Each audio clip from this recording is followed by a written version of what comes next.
ನಮಸ್ಕಾರ ಗೆಳೆಯರಿ, stock market Kannada ಚಾನಲ್ಗೆ ಸ್ವಾಗತ ಸುಸ್ವಾಗತ. ಗೆಳೆಯರಿ, ವಿಡಿಯೋದಲ್ಲಿ ಈ ವಾರ ನಮ್ಮ ಮಾರ್ಕೆಟ್ ಅನ್ನ ಮೇಲೆ ಅಥವಾ ಕೆಳಗಡೆ ತಗೊಂಡೋಗಬಹುದಾಗಿರುವಂತಹ ಇಂಪಾರ್ಟೆಂಟ್ ಇವೆಂಟ್ ಗಳ ಬಗ್ಗೆ ತಿಳ್ಕೊಳ್ಳುವಂತ ಪ್ರಯತ್ನ ಮಾಡೋಣ. ಈ ವಾರ ಕೂಡ ಹಲವು ಇಂಪಾರ್ಟೆಂಟ್ ಇವೆಂಟ್ ಗಳಿದಾವೆ. ಖಂಡಿತ ಇವುಗಳು ಮಾರ್ಕೆಟ್ ನ ಪರ್ಫಾರ್ಮೆನ್ಸ್ ನ ಮೇಲೆ ಇಂಪ್ಯಾಕ್ಟ್ ಮಾಡುವಂತವೆ. ನೋಡೋಣ, ಒಂದೊಂದಾಗಿ ತಿಳ್ಕೊಳ್ಳೋಣ. ಮೊದಲಿಗೆ ಡಿಸ್ಕ್ಲೇಮರ್ ಕೊಡಲಿಕ್ಕೆ ಇಷ್ಟಪಡ್ತೀನಿ. ಇಲ್ಲಿ ಕವರ್ ಮಾಡ್ತಿರುವಂತ ಯಾವುದೇ ಸ್ಟಾಕ್ ಅನ್ನು ಕೂಡ ರೆಕಮೆಂಡ್ ಮಾಡ್ತಿಲ್ಲ. ನೀವು ಫರ್ದರ್ ಸ್ಟಡಿ ಮಾಡಿ ಡಿಸಿಷನ್ ತಗೊಳ್ಬಹುದು. ಆಸ್ ಎ ಎಜುಕೇಶನಲ್ ಪರ್ಪಸ್ ನಾನು ಈ ವಿಡಿಯೋ ನಿಮ್ಮ ಮುಂದೆ ತರ್ತಾ ಇದ್ದೀನಿ. ಮೊದಲಿಗೆ ನಮ್ಮ ಮಾರ್ಕೆಟ್ ನ ಕಳೆದ ವಾರದ ಪರ್ಫಾರ್ಮೆನ್ಸ್ ಅನ್ನು ನೋಡಿಕೊಂಡು ಮುಂದುವರಿಯೋಣ. 5 ಡೇಸ್ ಅಲ್ಲಿ ನೋಡಬಹುದು 2.24% ಅಪ್ ಅಲ್ಲಿ ಕ್ಲೋಸಿಂಗ್ ಅನ್ನು ಕೊಟ್ಟಿದೆ. ನೆನ್ನೆ ಫ್ಲಾಟಿಶ್ ಪರ್ಫಾರ್ಮೆನ್ಸ್ ಇತ್ತು. ಏನಂತ ಬಿಗ್ ನೆಗೆಟಿವ್ ಆಗಲಿ ಅಥವಾ ಪಾಸಿಟಿವ್ ಆಗಲಿ ಇಂಪ್ಯಾಕ್ಟ್ ಆಗಲಿಲ್ಲ budget day. Over all weekly ಒಳ್ಳೆ ಗೇನ್ ಅಲ್ಲಿ ಕ್ಲೋಸಿಂಗ್ ಅನ್ನ ಕೊಟ್ಟಿದೆ ಅಂತ ಹೇಳ್ಬೋದು ನಮ್ಮ ನಿಫ್ಟಿ. ಇನ್ನು ಸೆನ್ಸೆಕ್ಸ್ ಕಡೆ ಬಂದ್ರೆ ಇಲ್ಲೂ ಕೂಡ 5 ಡೇಸ್ ಅಲ್ಲಿ ನೋಡಬಹುದು 2.26% ಪಾಸಿಟಿವ್ ಅಲ್ಲಿ ಕ್ಲೋಸಿಂಗ್ ಅನ್ನ ಕೊಟ್ಟಿದೆ. ಓವರ್ ಆಲ್ ವೀಕ್ಲಿ ಪರ್ಫಾರ್ಮೆನ್ಸ್ ಚೆನ್ನಾಗಿದೆ. ಬಟ್ ಅಮೆರಿಕನ್ ಮಾರ್ಕೆಟ್ ಯಾವ ರೀತಿ ಪರ್ಫಾರ್ಮ್ ಮಾಡಿದೆ 5 ಡೇಸ್ ಅಲ್ಲಿ ಅಂತ ನೋಡಿದ್ರೆ ಇಲ್ಲೂ ಕೂಡ ನಿಯರ್ಲಿ 1% ಪಾಸಿಟಿವ್ ಪರ್ಫಾರ್ಮೆನ್ಸ್ ನೋಡ್ಲಿಕ್ಕೆ ಸಿಕ್ಕಿದೆ. ಬಟ್ ಶುಕ್ರವಾರದ ಸೆಷನ್ ಅಲ್ಲಿ ಸ್ವಲ್ಪ ಮಟ್ಟಿಗೆ ಕರೆಕ್ಷನ್ ಕೂಡ ಬಂದಿದೆ. ಇನ್ನು ನಾಸ್ಡಾಕ್ ಪರ್ಫಾರ್ಮೆನ್ಸ್ ಅನ್ನು ನೋಡಿದ್ರೆ 5 ಡೇಸ್ ಅಲ್ಲಿ ಇಲ್ಲೂ ಕೂಡ ನೋಡಬಹುದು ಮೋರ್ ದನ್ 2% ಪಾಸಿಟಿವ್ ಅಲ್ಲಿ ಕ್ಲೋಸಿಂಗ್ ಅನ್ನು ಕೊಟ್ಟಿದೆ. ಓವರ್ ಆಲ್ ಅಮೆರಿಕನ್ ಮಾರ್ಕೆಟ್ ಅಲ್ಲೂ ಕೂಡ ಸೆಂಟಿಮೆಂಟ್ ಪಾಸಿಟಿವ್ ಇದೆ. ನಮ್ಮ ಮಾರ್ಕೆಟ್ ಅಲ್ಲೂ ಕೂಡ sentiment as of now weekly positive ಅಲ್ಲಿ ನೋಡ್ಲಿಕ್ಕೆ ಸಿಗ್ತಾ ಇದೆ. ಇನ್ನು ಇವೆಂಟ್ ಗಳ ಕಡೆ ಬಂದ್ರೆ ಎಸ್ಪೆಷಲಿ ಟ್ರಂಪ್ ಕಡೆ ನಾವು ಗಮನ ಇಟ್ಟಿರ್ಲೇಬೇಕಾಗ್ತಾ ಇದೆ. ಇತ್ತೀಚೆಗೆ ಸಾಕಷ್ಟು ನ್ಯೂಸ್ ಗಳು ಇವರಿಗೆ ಸಂಬಂಧಪಟ್ಟಂತೆ ಬರ್ತಾ ಇದೆ. ಈಗಾಗಲೇ ಮೆಕ್ಸಿಕೋ ಅಂಡ್ ಕೆನಡಾ ಮೇಲೆ ಅಂಡ್ ಚೀನಾ ಮೇಲೆ ಟ್ಯಾರಿಫ್ ಬಗ್ಗೆ ಅನೌನ್ಸ್ಮೆಂಟ್ ಗಳು ಬಂದಿದ್ದಾವೆ. ಈಗ ಮೆಕ್ಸಿಕೋ ಹಾಗೂ ಕೆನಡಾದಿಂದ ಕೂಡ ಕೆಲವೊಂದು ಅನೌನ್ಸ್ಮೆಂಟ್ ಗಳು ಬಂದಿದ್ದಾವೆ. ಹೇಗೆ ಟ್ರಂಪ್ ಅವರು ಮೆಕ್ಸಿಕೋ ಅಂಡ್ ಕೆನಡಾ ಮೇಲೆ 25% ಟ್ಯಾಕ್ಸ್ ಹಾಕಿದಾರೋ ಅವರು ಕೂಡ ರಿಟಾಲಿಯೇಷನ್ ಟ್ಯಾಕ್ಸ್ ಹಾಕಿದ್ದಾರೆ. ಅಂದ್ರೆ ತಿಳ್ಕೊಂಡು ಅವರು ಕೂಡ ಅಮೆರಿಕನ್ ಪ್ರಾಡಕ್ಟ್ಸ್ ಮೇಲೆ 25% ಟ್ಯಾಕ್ಸ್ ಹಾಕಿದ್ದಾರೆ. ಆ ಅನೌನ್ಸ್ಮೆಂಟ್ ಗಳು ಕೂಡ ಬಂದಿದೆ. ಸೊ ಈ ಟ್ಯಾರಿಫ್ ವಾರ್ ಸ್ವಲ್ಪ ಜಾಸ್ತಿನೇ ಆಗ್ತಾ ಇದೆ ಅಂತ ಹೇಳ್ಬೋದು ಸದ್ಯದ ಮಟ್ಟಿಗೆ. ಹಾಗಾಗಿ ಟ್ರಂಪ್ ಕಡೆಯಿಂದ ಯಾವೆಲ್ಲ ಸುದ್ದಿಗಳು ಬರ್ತವೆ ಅನ್ನೋದನ್ನ ನಾವು ಅಬ್ಸರ್ವ್ ಮಾಡಬೇಕಾಗುತ್ತೆ. ಇನ್ನು ಎರಡನೇ ಇಂಪಾರ್ಟೆಂಟ್ ಇವೆಂಟ್ ಕಡೆ ಬಂದ್ರೆ ನಿನ್ನೆಂತೂ ಭರ್ಜರಿ ಬಜೆಟ್ ಮುಗಿದಿದೆ. ಬಜೆಟ್ ಗೆ ರಿಯಾಕ್ಷನ್ ನಾಳೆ ನೋಡ್ಲಿಕ್ಕೆ ಸಿಗುತ್ತೆ. ಯಾಕಂದ್ರೆ ನಿನ್ನೆ ನಾರ್ಮಲ್ ಬಜೆಟ್ ಡೇ ಪರ್ಫಾರ್ಮೆನ್ಸ್ ಬಂದಿದೆ. ಅಂತ ಪಾಸಿಟಿವ್ ಅಲ್ಲೂ ಇಲ್ಲ ಅಥವಾ ಅಂತ ನೆಗೆಟಿವ್ ಅಲ್ಲೂ ಇಲ್ಲ. ಆ ರೀತಿ ಪರ್ಫಾರ್ಮೆನ್ಸ್ ನೋಡ್ಲಿಕ್ಕೆ ಸಿಕ್ತು. ಖಂಡಿತ ಕೆಲವು ಸೆಕ್ಟರ್ ವೈಸ್ ಡಿಸಪಾಯಿಂಟ್ಮೆಂಟ್ ನೋಡ್ಲಿಕ್ಕೆ ಸಿಕ್ಕಿದೆ. ಬಟ್ ಈಗ ಬಜೆಟ್ ನ ಡೀಟೇಲ್ ಆಗಿ ಸ್ಟಡಿ ಮಾಡಿದ ಮೇಲೆ ಮಾರ್ಕೆಟ್ ಯಾವ ರೀತಿ ರಿಯಾಕ್ಟ್ ಮಾಡುತ್ತೆ ಅದು ತುಂಬಾ ಇಂಪಾರ್ಟೆಂಟ್ ನಾಳೆಯಿಂದ ಬರುವಂತ ಪರ್ಫಾರ್ಮೆನ್ಸ್. ಯಾಕಂದ್ರೆ ನಿನ್ನೆ ಜಸ್ಟ್ ಹೈಲೈಟ್ಸ್ ರಿಯಾಕ್ಷನ್ ಬಂದಿರೋದು. ನಾಳೆ ಆಕ್ಚುಯಲ್ ರಿಯಾಕ್ಷನ್ ಇರುತ್ತೆ. ಯಾಕಂದ್ರೆ ಒಂದು ದಿನ ಎಕ್ಸ್ಟ್ರಾ ಟೈಮ್ ಕೂಡ ಸಿಕ್ತು. ಭಾನುವಾರ ರಜೆ ಇದ್ದಿದ್ರಿಂದ ಎಲ್ಲಿ ಯಾವ ಸೆಕ್ಟರ್ ಗೆ ಹೆಚ್ಚು ಪ್ರಾಧಾನ್ಯತೆ ಸಿಕ್ಕಿದೆ, ಎಲ್ಲಿ ಒಳ್ಳೆ ಪರ್ಫಾರ್ಮೆನ್ಸ್ ಅನ್ನ ಎಕ್ಸ್ಪೆಕ್ಟ್ ಮಾಡಬಹುದು, ಯಾವ ಸ್ಟಾಕ್ ಲೋಯರ್ ವ್ಯಾಲ್ಯೂಯೇಷನ್ ಇದೆ, ಗ್ರೋತ್ ಅಪರ್ಚುನಿಟಿ ಜಾಸ್ತಿ ಇದೆ, ಇದೆಲ್ಲವನ್ನು ಕೂಡ ಅನಲೈಸ್ ಮಾಡಕ್ಕೆ ಟೈಮ್ ಸಿಕ್ಕಿದೆ. ಹಾಗಾಗಿ ನಾಳೆ ಆಕ್ಚುಯಲ್ ಪರ್ಫಾರ್ಮೆನ್ಸ್ ಅಥವಾ ರಿಯಾಕ್ಷನ್ ನಮ್ಗೆ ನೋಡ್ಲಿಕ್ಕೆ ಸಿಗುತ್ತೆ ಬಜೆಟ್ಗೆ. ಹಾಗಾಗಿ ಯಾವ ರೀತಿ ಪರ್ಫಾರ್ಮೆನ್ಸ್ ಬರುತ್ತೆ ಅನ್ನೋದನ್ನ ನಾಳೆ ಅಬ್ಸರ್ವ್ ಮಾಡಬೇಕಾಗುತ್ತೆ. ನೆಕ್ಸ್ಟ್ ಇವೆಂಟ್ ಗೆ ಬರೋದು ಎಸ್ಪೆಷಲಿ ಎಲೆಕ್ಷನ್ ಗೆ ಸಂಬಂಧಪಟ್ಟಂತೆ ನಿಮ್ಗೆಲ್ರಿಗೂ ಗೊತ್ತಿದೆ ಅಂದ್ಕೊಳ್ತೀನಿ. ಡೆಲ್ಲಿ ಎಲೆಕ್ಷನ್ಸ್ ಇದೆ ಈ ವಾರ.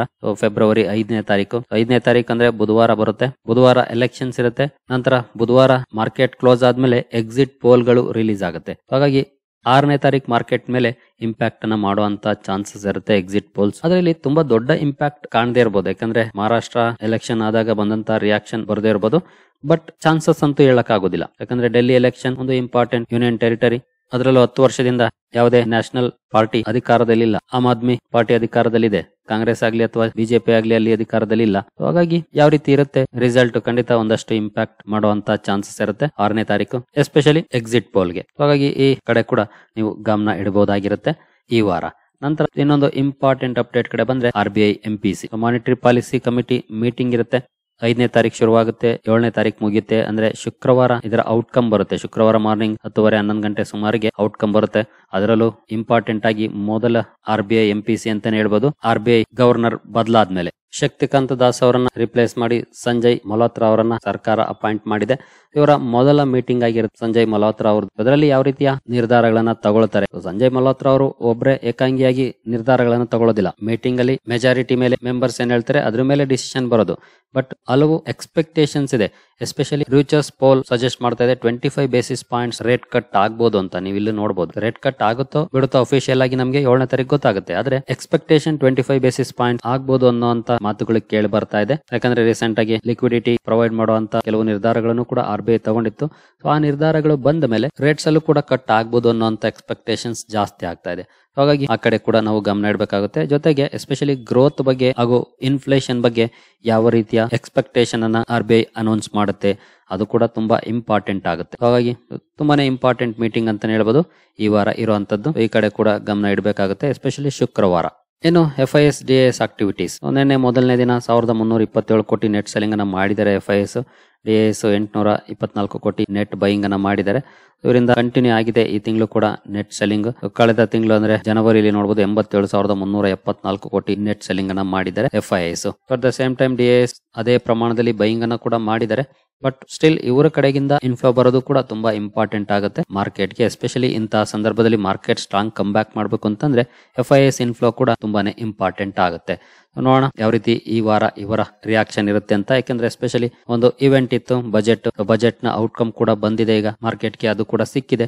ಈಗ ನೆಕ್ಸ್ಟ್ ಮುಂದೆ ಏನಿರುತ್ತೆ ಇವರ ಮೂವ್ ಅದು ಕೂಡ ನೋಡ್ಬೇಕಾಗುತ್ತೆ. ಹಾಗಾಗಿ FIIs DIS ಆಕ್ಟಿವಿಟೀಸ್ ಕಡೆ ಕೂಡ ಗಮನ ಇಡಬಹುದು. ನಂತರ ದೊಡ್ಡ ಮಟ್ಟದಲ್ಲಿ ಸದ್ ಮಾಡ್ತಿರೋದು ಅಂತಂದ್ರೆ ಅದು ರಿಸಲ್ಟ್ಸ್. ಈಗಾಗಲೇ ಹಲವು ಇಂಪಾರ್ಟೆಂಟ್ ಕಂಪನಿಗಳ ರಿಸಲ್ಟ್ ಅನೌನ್ಸ್ ಆಗಿದೆ. ಬಟ್ ಇನ್ನು ಸಾಕಷ್ಟು ಕಂಪನಿಗಳ ರಿಸಲ್ಟ್ ಬರೋದು ಬಾಕಿ ಇದೆ. ಈ ವಾರ ಕೂಡ ತುಂಬಾನೇ ದೊಡ್ಡ ಲಿಸ್ಟ್ ಇದೆ, ನೋಡಬಹುದು ನೀವು. Divi's Labs ಇದೆ, ಎಸ್ಪೆಷಲಿ ಇಂಪಾರ್ಟೆಂಟ್ ಕಂಪನೀಸ್ ಅಂತ ನೋಡೋದಾದ್ರೆ ಡಾಮ್ಸ್ ಇದೆ, ಗ್ಲಾಂಡ್ ಫಾರ್ಮಾ, HFCL ಇದೆ. ಹೀಗೆ ಸಾಕಷ್ಟು ಕಂಪನಿಗಳ ರಿಸಲ್ಟ್ ಇದೆ. ಲಿಸ್ಟ್ ನೋಡ್ತಾ ಹೋದ್ರೆ ಎಂಡಿಂಗ್ ಲಿಸ್ಟ್ ಅಂತಾನೆ ಹೇಳ್ಬೋದು. ತುಂಬಾನೇ ನಂಬರ್ಸ್ ಇದೆ ಇಲ್ಲಿ. ಇವುಗಳ ಕಡೆ ಕೂಡ ಗಮನ ಕೊಡಬಹುದು. ಎಲ್ಲ ಕಂಪನಿಗಳ ರಿಸಲ್ಟ್ ಅನ್ನ ಖಂಡಿತ ನೋಡಕ್ ಆಗೋದಿಲ್ಲ. ಆದ್ರೆ ನಾವು ಇನ್ವೆಸ್ಟ್ ಮಾಡಿರುವಂತಹ ಕಂಪನೀಸ್ ಹಾಗೂ ನಾವು ಇನ್ವೆಸ್ಟ್ ಮಾಡಿರುವಂತಹ ಸೆಕ್ಟರ್ ನ ಮಾರ್ಕೆಟ್ ಲೀಡರ್ ಕಂಪನೀಸ್ ಯಾವ ರೀತಿ ಪರ್ಫಾರ್ಮ್ ಮಾಡ್ತವೆ ಅದನ್ನ ಅಟ್ಲೀಸ್ಟ್ ನಾವು ತಿಳ್ಕೊಳ್ಬೇಕು. ತುಂಬಾ ಜನ ಇನ್ವೆಸ್ಟರ್ಸ್ ಇದನ್ನೆಲ್ಲ ಇಗ್ನೋರ್ ಮಾಡ್ತಾರೆ. ಬಟ್ ನಾವು ಯಾವ್ದೋ ಒಂದು ಫಾರ್ ಎಕ್ಸಾಂಪಲ್ ಬ್ಯಾಂಕಿಂಗ್ ಕಂಪನಿಯಲ್ಲಿ ಇನ್ವೆಸ್ಟ್ ಮಾಡಿದ್ರೆ ಬ್ಯಾಂಕಿಂಗ್ ಕಂಪನೀಸ್ ಅಲ್ಲಿ ಮಾರ್ಕೆಟ್ ಲೀಡರ್ ಯಾವ ರೀತಿ ಪರ್ಫಾರ್ಮ್ ಮಾಡಿದೆ, ಮೋಸ್ಟ್ ಆಫ್ ದ ಟೈಮ್ ಅದೇ ರೀತಿ ನಮ್ಮ ಬೇರೆ ಅಥವಾ ಸಣ್ಣ ಬ್ಯಾಂಕ್ ಗಳ ಪರ್ಫಾರ್ಮೆನ್ಸ್ ಅನ್ನ ಕೊಡುವಂತ ಚಾನ್ಸಸ್ ಇರುತ್ತೆ. ಕೆಲವೊಂದ್ಸಲ ವೇರಿಯೇಷನ್ಸ್ ಆಗುತ್ತೆ ಅಪ್ ಅಂಡ್ ಡೌನ್ಸ್. ಬಟ್ ತಿಳ್ಕೊಳ್ಬೇಕು. ವಿಷಯ ತಿಳ್ಕೊಳ್ಳೋದ್ರಿಂದ ನಾವು ಕಳ್ಕೊಳ್ಳೋದೇನಿಲ್ಲ, ಪಡ್ಕೊಳ್ಳೋದೇ ಎಲ್ಲ.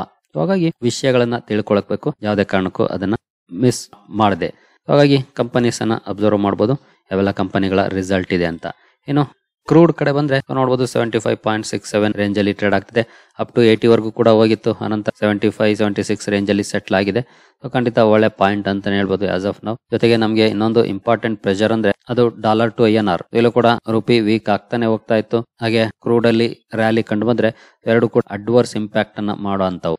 ರುಪಿ ಕೂಡ ಆಲ್ಮೋಸ್ಟ್ ನೋಡಬಹುದು 13 ಜನವರಿಯಿಂದ ಕೂಡ 86 ರೇಂಜ್ ಅಲ್ಲಿ ಸೆಟ್ಲ್ ಆಗಿದೆ. ಕೆಳಗಡೆ ಹೋಗಿತ್ತು, ನಂತರ ಮತ್ತೆ ಸೇಮ್ ರೇಂಜ್ ಗೆ ಬಂದಿದೆ 86 ರೇಂಜ್ ಗೆ. ಈ ಕಡೆ ಕೂಡ ನಾವು ಗಮನ ಇಡಬೇಕಾಗುತ್ತೆ. ರುಪಿ ವೀಕ್ನೆಸ್ ಖಂಡಿತ ಎಕಾನಮಿಗೆ ಒಳ್ಳೆ ಸಿಗ್ನಲ್ ಆಗೋದಿಲ್ಲ. ಎಕ್ಸ್ಪೋರ್ಟ್ ಓರಿಯೆಂಟೆಡ್ ಕಂಪನೀಸ್ ಗೆ ಬೆನಿಫಿಟ್ ಅನ್ನತ್ತಂದ್ರೆ ಇಂಪೋರ್ಟ್ ಓರಿಯೆಂಟೆಡ್ ಕಂಪನೀಸ್ ಗೆ ಖಂಡಿತ ಹೊಡೆತವನ್ನ ಕೊಡುತ್ತೆ. ಜೊತೆಗೆ ನಾವು ಜಾಸ್ತಿ ಕ್ರೂಡ್ ಅನ್ನ ಇಂಪೋರ್ಟ್ ಮಾಡ್ಕೊಳ್ಳೋದ್ರಿಂದ ರುಪಿ ವೀಕ್ನೆಸ್ ಖಂಡಿತ ಒಳ್ಳೇದಲ್ಲ.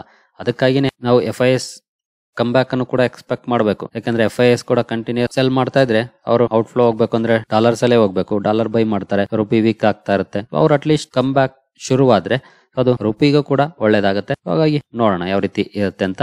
ಈ ಕಡೆ ಕೂಡ ಗಮನ ಇಡಬಹುದಾಗಿರುತ್ತೆ. ಇನ್ನು ಈ ವಾರದ ಕಾರ್ಪೊರೇಟ್ ಆಕ್ಷನ್ ಕಡೆ ಬಂದ್ರೆ ಹಲವಾರು ಕಂಪನಿಗಳ ಡಿವಿಡೆಂಡ್ಸ್ ಇರುತ್ತೆ ಈ ವಾರ. ನೋಡಬಹುದು ಇಲ್ಲಿ ಎಕ್ಸ್ ಡೇಟ್ ಇದೆ. ಈ ಡೇಟ್ ಗಿಂತ ಮುಂಚೆ ಬೈ ಮಾಡಿದಂತವ್ರಿಗೆ ಡಿವಿಡೆಂಡ್ ಆಗ್ಲಿ, ಬೋನಸ್ ಆಗ್ಲಿ, ಸ್ಪ್ಲಿಟ್ಸ್ ಆಗ್ಲಿ ಸಿಗುತ್ತೆ. ಈ ಡೇಟ್ ಗೆ ಬೈ ಮಾಡೋರಿಗೆ ಖಂಡಿತ ಸಿಗೋದಿಲ್ಲ. ಸುಮಾರು ಕಂಪನಿಗಳ ಇಂಟಿರಿಮ್ ಡಿವಿಡೆಂಡ್ ಇದೆ. ನಂತರ ರೆಡ್ ಟೇಪ್ ನ ಬೋನಸ್ ಇಶ್ಯೂ ಇದೆ. ನೋಡಬಹುದು 3:1 ರೇಷಿಯೋದಲ್ಲಿ, ಅಂದ್ರೆ 1 ಶೇರ್ ಇದ್ರೆ 3 ಶೇರುಗಳನ್ನ ಕಂಪನಿ ಬೋನಸ್ ಆಗಿ ಕೊಡ್ತಾ ಇದೆ. ಫೆಬ್ರವರಿ 4 ಎಕ್ಸ್ ಡೇಟ್ ಆಗಿರುತ್ತೆ. ಇನ್ನು ಬೇರೆ ಕಂಪನಿಗಳು ಯಾವ್ದಿದೆ ಅಂತ ನೋಡೋದಾದ್ರೆ ಥಿಂಕಿಂಗ್ ಪಿಕ್ಚರ್ಸ್ ನ ಬೋನಸ್ ಇಶ್ಯೂ ಇದೆ 2:1 ರೇಷಿಯೋದಲ್ಲಿ, ಅಂದ್ರೆ 1 ಶೇರ್ ಇದ್ರೆ 2 ಶೇರುಗಳನ್ನ ಕಂಪನಿ ಬೋನಸ್ ಆಗಿ ಕೊಡ್ತಾ ಇದೆ. ಹಾಗೆ ಕೆ ಸಾಲ್ವ್ಸ್ ಇಂಡಿಯಾದ ಸ್ಟಾಕ್ ಸ್ಪ್ಲಿಟ್ ಇದೆ. 10 ರೂಪಾಯಿ ಇರುವಂತಹ ಫೇಸ್ ವ್ಯಾಲ್ಯೂನ 5 ರೂಪಾಯಿ ಮಾಡ್ತಾ ಇದೆ ಕಂಪನಿ, ಅಂದ್ರೆ 1 ಶೇರು 2 ಶೇರುಗಳಾಗುತ್ತೆ.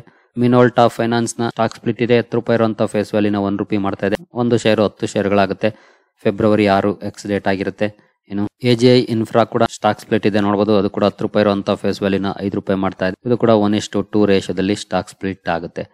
ಬೇರೆ ಯಾವೆಲ್ಲ ಕಂಪನಿಗಳಿದಾವೆ ಅಂತ ನೋಡಿದ್ರೆ ಸಂಗಮ್ ಫಿನ್ಸರ್ವ್ನ ಬೋನಸ್ ಇಶ್ಯೂ ಕೂಡ ಇದೆ 4:1 ರೇಷಿಯೋದಲ್ಲಿ. 1 ಶೇರ್ ಇದ್ರೆ 4 ಶೇರುಗಳನ್ನ ಕಂಪನಿ ಬೋನಸ್ ಆಗಿ ಕೊಡ್ತಾ ಇದೆ. ರಾಮ ಫಾಸ್ಫೇಟ್ಸ್ ನ ಸ್ಟಾಕ್ ಸ್ಪ್ಲಿಟ್ ಇದೆ. ಇದು ಕೂಡ 10 ರೂಪಾಯಿಂದ 5 ರೂಪಾಯಿ ಗಳಿಸ್ತಾ ಇದೆ ಫೇಸ್ ವ್ಯಾಲ್ಯೂನ, ಅಂದ್ರೆ 1:2 ರೇಷಿಯೋದಲ್ಲಿ ಸ್ಟಾಕ್ ಸ್ಪ್ಲಿಟ್ ಆಗುತ್ತೆ.